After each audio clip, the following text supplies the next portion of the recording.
So guys, এখন আমি আছি জাপানের আমাদের ফুকুশিমা কেনে। সো পাহাড়ের উপরে, অ্যান্ড আজকে আমরা আসছি ভলান্টিয়ার করতে। মূলত এটা হচ্ছে একটা পাম বাগান। সো গ্রীষ্মের সময় এই পাম ফলগুলো পড়ে, অ্যান্ড এখন ইউকি পড়তেছে। সো এই ইউকির সময় মূলত আমরা এই নিচের ডালগুলো পড়ে আছে। সো গাছের নিচে যে ডালগুলা, আমরা ভলান্টিয়ার হিসেবে আসছি এই ডালগুলো পরিষ্কার করতে। অ্যান্ড জাপানিজ এবং আমরা বাঙালিরা অনেকেই সবাই মিলে এইটা পরিষ্কার করবো, অ্যান্ড আপনাদেরকে সেই কাহিনীটা শোনাবো। চলেন আপনাদের সেই কাহিনীটা শোনাই। সকালে আমাদেরকে বাসা থেকে গাড়ি করে নিয়ে যাওয়া হয় সেই জায়গার উদ্দেশ্যে। প্রায় 1 থেকে 1.5 ঘন্টা জার্নি করার পরে সুন্দর দৃশ্য দেখতে দেখতে আমরা সেই জায়গায় পৌঁছাই।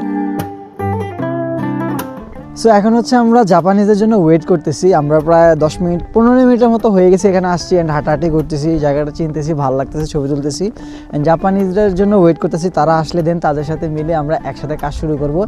অ্যান্ড দেন আমাদের বাঙালি যারা আছে সবাই এখানে আছে, এখানে নিয়ঞ্জিনও আছে, মানে এই বাগানের যে মালিক সে। সো এই পাম ফলগুলো মূলত যখন হয় গ্রীষ্মের, তখন আপনারা যদি দেখেন তখন আপনাদের ভালো লাগবে। অ্যান্ড এখন হচ্ছে সম্পূর্ণ গাছ শুধু ডালই ভরা, কারণ এখন বরফের সময়, ইউকির সময়। সো বাট আপনারা অনেকেই বলতে পারেন যে ভাই এত বরফ আপনাদের কি ঠান্ডা লাগে না? আসল কথা হচ্ছে যে আমার কাছে মনে হচ্ছে না যে ঠান্ডা লাগতেছে। ইউকি কিন্তু মুখেও পড়তেছে, নিচে বরফ, তো ঠান্ডা ততটা লাগতেছে না। বাতাস ব্যতীত ঠান্ডা লাগে না, আমার এটাই মনে হয়। সবাই আসার পরে মূলত ওনারা আমাদেরকে বুঝিয়ে দিচ্ছিল যে কিভাবে কাজটা করতে হবে। সো আমাদের কাজ হচ্ছে এখন শুরু হয়ে গেছে। এখানে শুধু বাংলাদেশি, জাপানিজ না, আরও অনেক দেশেরও আছে, লোক আছে। তো সবাই মিলে হচ্ছে এই যে ক্লিনিং করতেছে পুরো পাম বাগানের। এই যে সবাই, এই হচ্ছে আমাদের বাংলাদেশি ভাই অ্যান্ড ওনারা বিভিন্ন দেশ থেকে আসছে। তো সবাই মিলে আজকে একসাথে অংশগ্রহণ করছে এখানে। সো আমরা এই সম্পূর্ণ পুরো বাগানটা, এই যে আমার হাত যেখানে যাচ্ছে, এই সম্পূর্ণ পুরো বাগানটা আজকে পরিষ্কার করবো।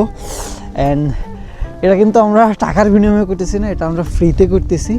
জাপানের বিখ্যাত পাম ফল বাগানে গাছের নিচে বরফের মধ্যে পড়ে থাকা শুকনো কাঠ আর গাছের টুকরাগুলো আমরা একসাথে পরিষ্কার করি।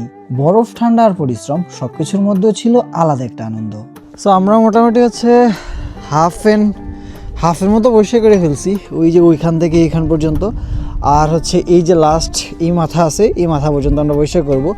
তার মানে হচ্ছে অর্ধেকের মতো পরিষ্কার করা হয়ে গেছে। তো পরিষ্কার কী করতে সেটা দেখাই। এই যে দেখতেছেন, এই যে লাকড়িগুলা, টুকরাগুলা গাছের নিচে পড়ে থাকে, এই টুকরাগুলো মূলত আমরা হচ্ছে এই যে কুড়িয়ে দেন হচ্ছে আমরা এগুলো একটা জায়গায় পাহাড়ের মতো করছি আর কি। সেগুলা পরে হচ্ছে তারা কাঁচাচুকি করে নেবে, মানে পরে তারা সরাই নেবে। তো এগুলো হচ্ছে আমরা একসাথে পরিষ্কার করছি। সো যেহেতু নিচে বরফ, সো এগুলো থেকে টেনে বের করতে হচ্ছে আর কি। সো বরফের কারণে একটু কষ্ট হচ্ছে, তবে ভালো লাগতেছে। যেহেতু জাপান, তাই হালাল খাবার না থাকায় দুপুরে হালাল খাবারের জন্য আমরা একটা কোম্পানি থেকে নিজেদের জন্য পাউরুটি, রুটি, কমলা আর দুধ কিনে আনি। তবে মজার ব্যাপার হলো সেই জাপানিজরা আমাদেরকে ফ্রেশ কমলার জুস এনে দেয়, কমলা থেকে তৈরি করা। খাওয়া শেষে আমরা আবারও কাজে লেগে পড়ি, আর বিকাল 3টার মধ্যে সেই কাজ আমাদের শেষ হয়। তারপর তারাই আমাদেরকে আবার গাড়ি করে আমাদের বাসা পর্যন্ত পৌঁছে দেয়। বরফের মধ্যে এই একটা দিন ছিল কাজ, হাসি আর সুন্দর অভিজ্ঞতা ভরা।